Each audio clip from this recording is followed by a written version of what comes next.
ओम जय श्रीमन नारायण। दोस्तों, एक बार आपका फिर से स्वागत है। ईश्वर से यही कामना है कि आपके घर की सुख शांति और समृद्धि सदा ही बनी रहे और भगवान का ढेर सारा प्यार और आशीर्वाद आपको मिलता रहे। तो चलिए वीडियो शुरू करते हैं। मंदिर या घर के पूजा घर में आपने देखा होगा गरुड़ घंटी को, और मंदिर के द्वार पर और विशेष स्थानों पर घंटी या फिर घंटे लगाने का प्रचलन बहुत समय से चला आ रहा है। घंटी विशेष प्रकार का एक नाद होता है जो कि आसपास के वातावरण को शुद्ध करता है। ये घंटे या फिर घंटियां 4 तरीके के होते हैं। सबसे पहली होती है गरुड़ घंटी, दूसरी द्वार घंटी, तीसरी हाथ घंटी और चौथा होता है घंटा। जी हाँ, तो सबसे पहले गरुड़ घंटी के बारे में जान लेते हैं। गरुड़ घंटी छोटी सी होती है जिससे आप एक हाथ से बजा सकते हैं, और ये घंटी आपने अपने घर के मंदिर या फिर पूजा घर में ज़रूर देखी होगी। लोग एक छोटी सी घंटी रख लेते हैं जिसको अक्सर पूजा के समय पर बजाते हैं। दूसरी होती है द्वार घंटी। ये द्वार पर मतलब कि दरवाजे पर लटकी होती है। ये बड़ी और छोटी दोनों तरीके की हो सकती है। ये घंटी आपने अक्सर मंदिरों में देखी होगी। मंदिर में जाने के पहले जो दरवाज़ा होता है उसमें ही लटकी होती है, और अक्सर हम उसे बजा के अंदर प्रवेश करते हैं, और जब हम आते हैं तो भी उसको बजा करके आते हैं। तीसरी होती है हाथ घंटी। तो पीतल की या फिर ठोस एक गोल प्लेट की तरह होती है ये हाथ घंटी, जिसको कि लकड़ी के गद्दे से ठोक ठोक के बजाते हैं। चौथा होता है घंटा। जी हाँ, ये बहुत बड़ा होता है, कम से कम 5 फुट लंबा और चौड़ा। इसको बजाने के बाद जो आवाज़ है वो कई किलोमीटर तक चली जाती है।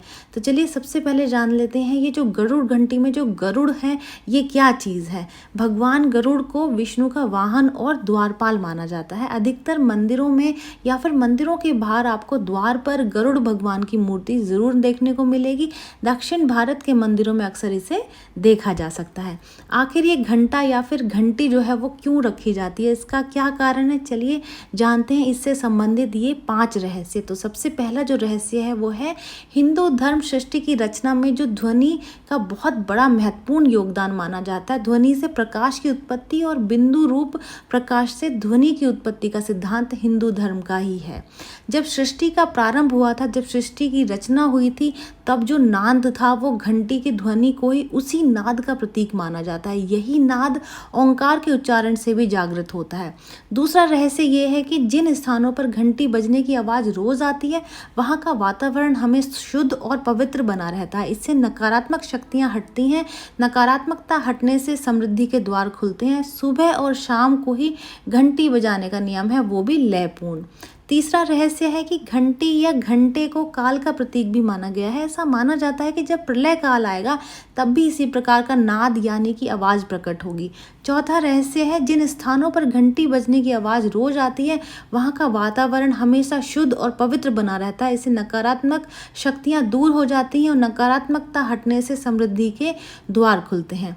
5वां जो है रहस्य वो ये है कि स्कंद पुराण के अनुसार मंदिर में घंटी बजाने से मानव के 100 जन्मों के पाप नष्ट हो जाते हैं, और ये भी कहा जाता है कि घंटी बजाने से देवताओं के समक्ष जो है आपकी हाजिरी लग जाती है। तो आप भी अब अपने मंदिर में एक छोटी सी गरुड़ घंटी ज़रूर रखेंगे और उसे पूजा के समय ज़रूर बजाएंगे, या फिर जब भी आप मंदिर जाएंगे तो मंदिर में लगी घंटी आप जाते हुए भी बजाएंगे और आते हुए भी आप बजाएंगे। इससे आपको बहुत संतुष्टि मिलेगी और आसपास का वातावरण बहुत शुद्ध होगा। ये जानकारी यहीं तक ही। उम्मीद है दी गई जानकारी आपके काम आएगी और आप इसका लाभ उठाएंगे। वीडियो अच्छी लगी तो वीडियो को लाइक कर दीजिए, फ्रेंड्स एंड फैमिली के साथ में शेयर कर दें, चैनल को सब्सक्राइब कर दीजिए, नोटिफिकेशन बेल को दबाना बिल्कुल ना भूलें ताकि समय समय पर आपके पास हमारी नई नई वीडियोस, नई नई जानकारियाँ इसी तरीके से पहुँचती रहें। तो चलिए मिलते हैं नई वीडियो में नई जानकारी के साथ। ओम जय श्रीमन नारायण।